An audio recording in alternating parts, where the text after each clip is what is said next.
Ele vos deu vida estando vós mortos nos vossos delitos e pecados, nos quais andastes outrora, segundo o curso deste mundo, segundo o príncipe da potestade do ar, do espírito que agora atua nos filhos da desobediência, entre os quais também vós, ou todos nós, andamos outrora segundo as inclinações da nossa carne, fazendo a vontade da carne e dos pensamentos, e éramos por natureza filhos da ira, como também os demais. Mas Deus, sendo rico em misericórdia por causa do grande amor com que nos amou, e estando nós mortos em nossos delitos, nos deu vida juntamente com Cristo, pela graça sois salvos, e juntamente com Ele nos ressuscitou e nos fez assentar nos lugares celestiais em Cristo Jesus, para mostrar nos séculos vindouros a suprema riqueza da sua graça em bondade para conosco em Cristo Jesus. Porque pela graça sois salvos mediante a fé, e isso não vem de vós, é dom de Deus, não de obras para que ninguém se glorie. Pois somos feitura dele, criados em Cristo Jesus para boas obras, as quais Deus de antemão preparou para que andássemos nelas. Amém. Se você não reconheceu, Ele vos deu vida, com certeza reconheceu, porque pela graça sois salvos mediante a fé. Por que essa palavra era tão importante naquela época e tão significativa hoje? Porque há muita gente que acha que não precisa de salvação, porque é bonzinho. A principal doutrina da reforma que precisa ser resgatada é a da depravação total. Quando você chega para um pobre, isso quem fala é Mike McKinley, um livro que escreveu sobre plantação de igrejas. Quando você chega para um pobre e fala, você é um pecador, o pobre fala, eu sou mesmo. Mas se você chega para um rico ou para alguém de classe média e fala, você é um pecador depravado, morto nos seus delitos e pecados, ele abre uns olhos desse tamanho e acha que eu estou xingando ele. Acontecia a mesma coisa na época da reforma. Quando você chegava para uma pessoa, para um nobre, alguém de estirpe, alguém que era filho de não sei quem, igual o povo lá da turma lá de Neemias, filho de Berequias, e lá vai aqueles nomes lá, aquele povo todo. Pois é, alguém que se acha muito importante, porque ele não fez mal nenhum. Ruim é o sindicalista, ruim é o bandido, ruim é o presidiário, ruim é o outro, eu jamais. Ruim é o filósofo, ruim é o vizinho, ruim é quem está fora da minha casa, ruim é o motorista do outro carro. Eu não, eu jamais. Então, parece que nós não precisamos ouvir o Evangelho. Alguém certa vez me disse, pastor, eu não preciso de ouvir essa palavra, porque eu nunca matei ninguém, eu nunca roubei ninguém, eu nunca traí minha esposa. De vez em quando, uma vez por ano, quem sabe, eu vou ao culto, ou quem sabe a missa. Eu não preciso de salvação. Quem precisa de salvação eram essas outras pessoas. E se eu contasse para os irmãos que eu não ouvi isso mais uma vez? Pessoas que não têm a dimensão do quanto elas precisam ser salvas, porque elas ainda não entenderam o que elas são sem Jesus.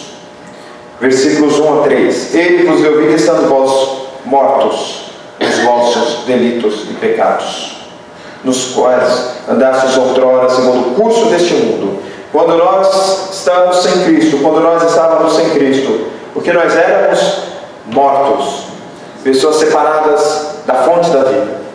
Nós não éramos pessoas que estavam no erro simplesmente, nós não éramos pessoas que estavam enganadas, nós não éramos pessoas certinhas que vão para o céu porque são boazinhas, e aí a religião vem apenas dar um plus. Não, nós estávamos mortos nos nossos delitos e pecados. O que nós precisamos restaurar, meus irmãos, não é a toga para o culto nos domingos, é a doutrina da depravação total na nossa cabeça e nos nossos lábios, para dizer às pessoas quão necessitadas elas são do Evangelho. Hoje nós estamos num mundo do determinado. Se você falar para uma criança que ela é pecadora, ela vai para o psicólogo.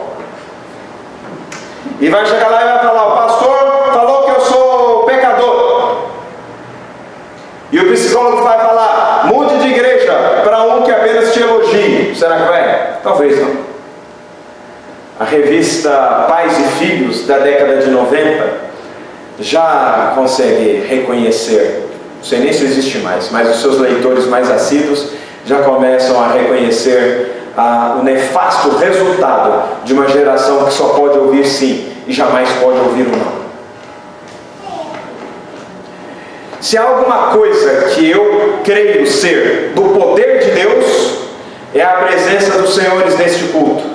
Porque em quase 2 anos de pastorado nesta igreja, eu nunca deixei de falar que pecado era pecado. Nem do meu pecado, nem do seu.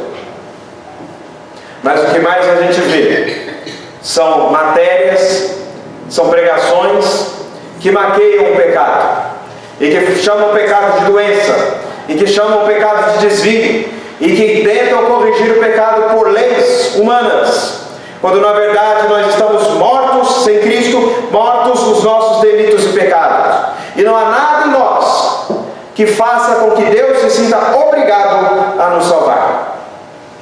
E digo mais: segundo o príncipe da potestade do ar, do espírito que agora atua nos filhos da desobediência, quem não tem compromisso com Jesus e ainda não nasceu de novo é servo do diabo.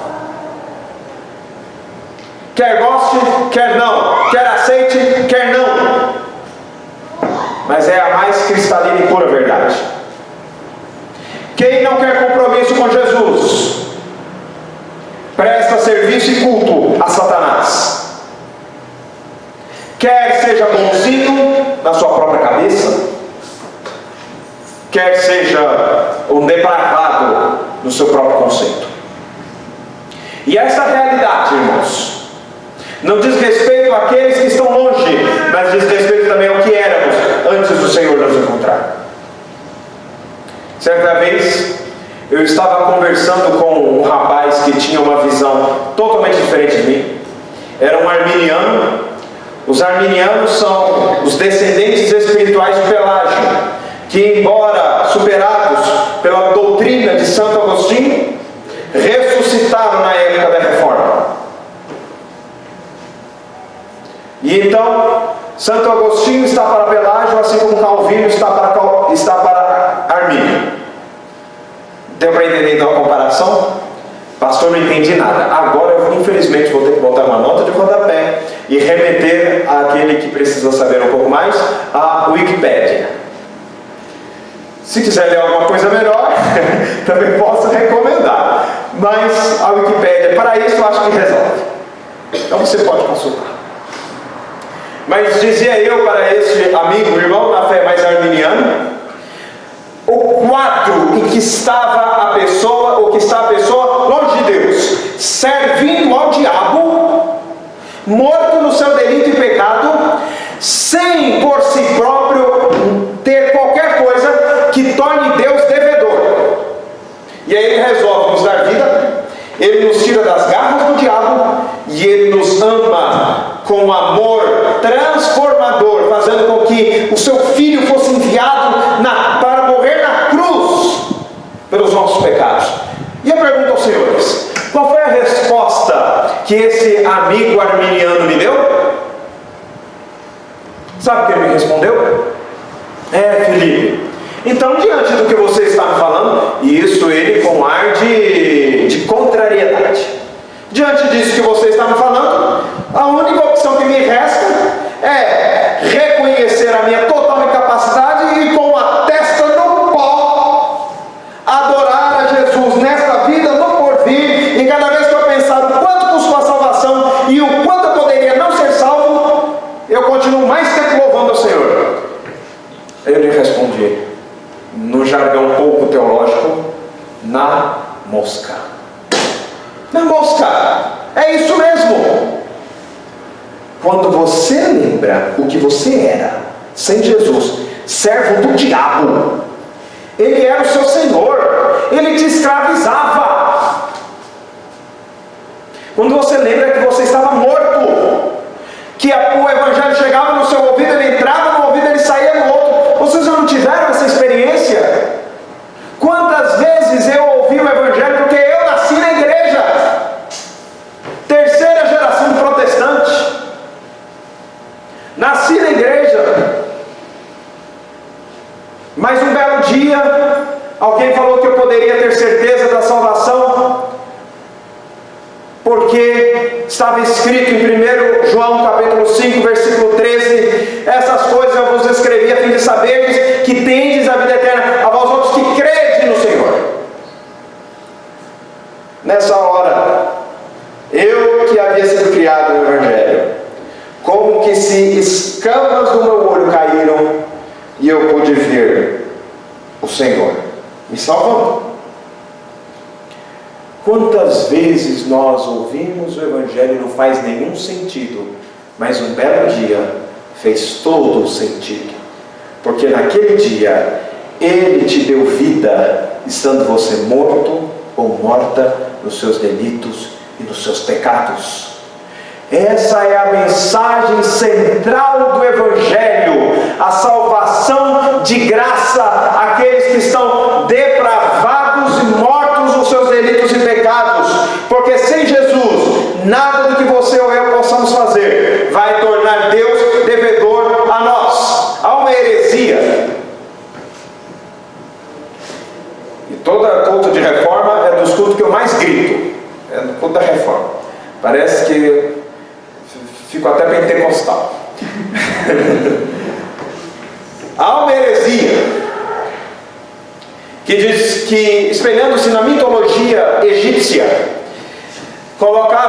coloca-nos a pensar que no dia do juízo nós teremos uma balança para as más ações e uma balança para as boas ações. E as nossas boas ações serão colocadas de um lado e as más ações serão colocadas de outro, e se houver equilíbrio ou maior peso nas boas ações, você entra no céu. Isso é uma heresia dos infernos.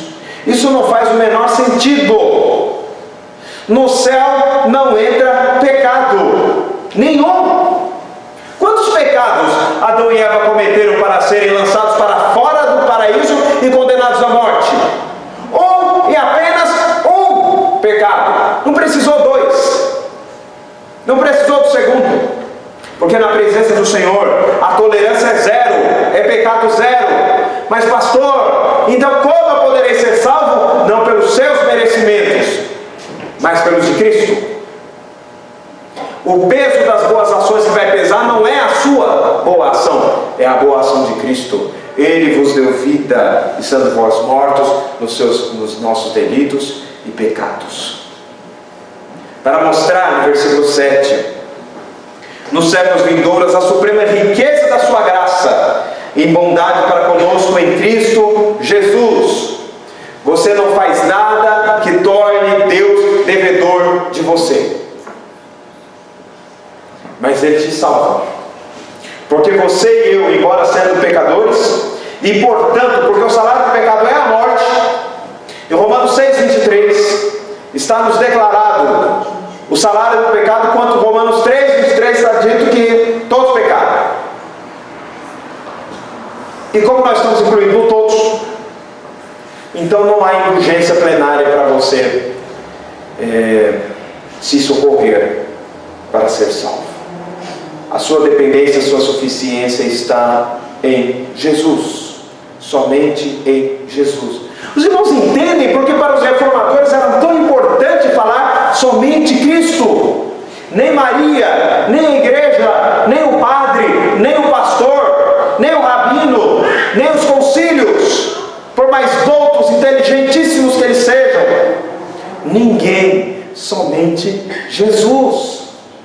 E mais do que isso, Ele nos ama. Mas Deus, versículo 4, sendo rico em misericórdia por causa do grande amor com que nos amou. Há pessoas que acham que Deus está ocupado para nós. Não, Ele nos amou. Você não é desprezível demais, nem pequeno demais para não ser notado por Deus. Mas Ele não te amou por algo que você tem. Ele te amou por algo que Ele é. Ele é amor e misericórdia. Essa é a mensagem do Evangelho. Essas são as boas notícias do Evangelho. Isso é o que deve nos fazer cantar, louvar, orar, glorificar, reconhecer que não depende de nós. Não depende de nós. A maior tradição da Reforma é o resgate às doutrinas mais basilares da Reforma. Somente Cristo, somente a graça, somente a fé e somente a Escritura. Mas também lembrar da depravação total, da expiação limitada, da vocação eficaz com que Ele nos chama e nos retém, da perseverança dos santos que Ele nos sustenta até o último dia, porque não depende de nós, depende dEle. Alguns irmãos, embora intencionados, trazem sobre nós, os crentes da Reforma, as críticas mais atrozes e injustas. Dentre elas, o dizerem que nós nos empenhamos em apagar o Espírito Santo. Não, muito pelo contrário. Muito pelo contrário. Nós o exaltamos sobremaneira. E nós o exaltamos principalmente quando nós dizemos que não é o seu livre-arbítrio que faz com que você escolha Cristo, mas é a nova vida do Espírito Santo em você que te faz querer Jesus. É o dia da Reforma, não é o dia das bruxas. Martinho Lutero fixou suas 95 teses na véspera do dia de Todos os Santos, o dia que os católicos celebram na eventualidade de esquecer de algum santo, celebra o dia de Todos os Santos para neste dia, em caráter, como dizem os juristas, em caráter residual, prestar as homenagens para algum santo eventualmente ignorado.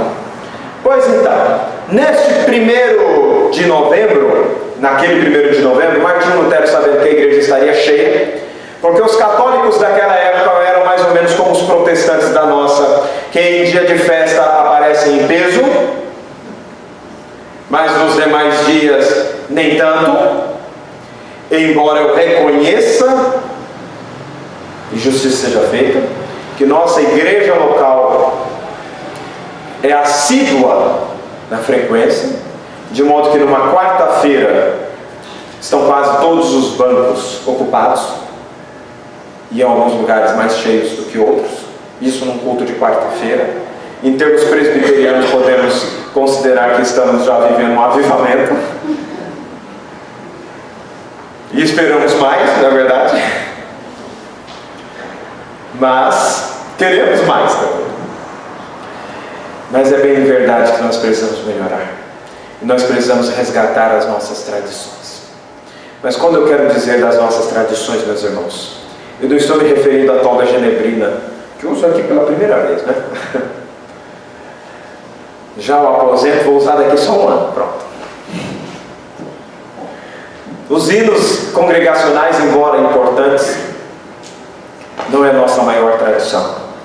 A nossa maior tradição é dizer somente Cristo, somente a fé, somente as Escrituras, somente a graça.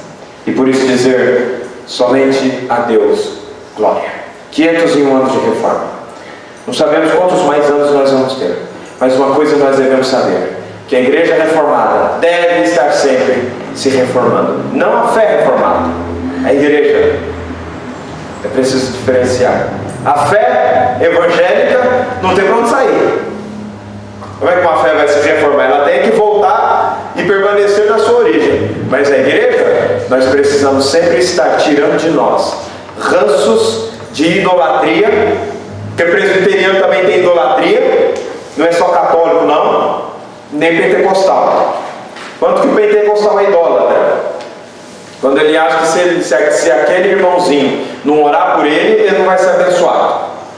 Quando o católico pensa que, quando o católico é idólatra, quando ele acha que se não tiver intercessão de Maria, Jesus não vai ouvir. Enquanto que o presbiteriano acha que é idólatra também. Quando ele acha que se entrar esse governo o mundo acaba, idolatria da política. Quando ele acha que se ele tiver dinheiro no bolso quer dizer que a vida vai tudo bem, idolatria do dinheiro. Quando ele acha que ele pode trocar o culto do Senhor por uma reunião familiar, idolatria da família. E por aí vai. Nós também temos que tirar as nossas idolatrias. De vez em quando eu já também idolatro o Hernandes, né? O Hernandes Dias Lopes. Usaram no WhatsApp a mensagem que não era dele. Fiquei até pensando, nossa, o Hernandes mandando coisa pro WhatsApp. Nunca fez isso, não era ele mesmo não. Mas tem gente que não ouve as pregações dele, não conhece a voz dele. Quem ouve a pregação põe um áudio para tocar. Não precisa de 5 segundos para saber que não é. Precisava ouvir o áudio dele para saber que era fake news? Precisava ir lá no Facebook ver a mensagem dele? Não precisava, né? A gente já sabe que não é porque a gente reconhece a voz dele. Mas tem gente que idolatra o Hernandes? Tem gente que idolatra Augusto Nicodemos? Tem. E a gente idolatra o povo. Nós temos que tirar essas coisas de nós, irmãos.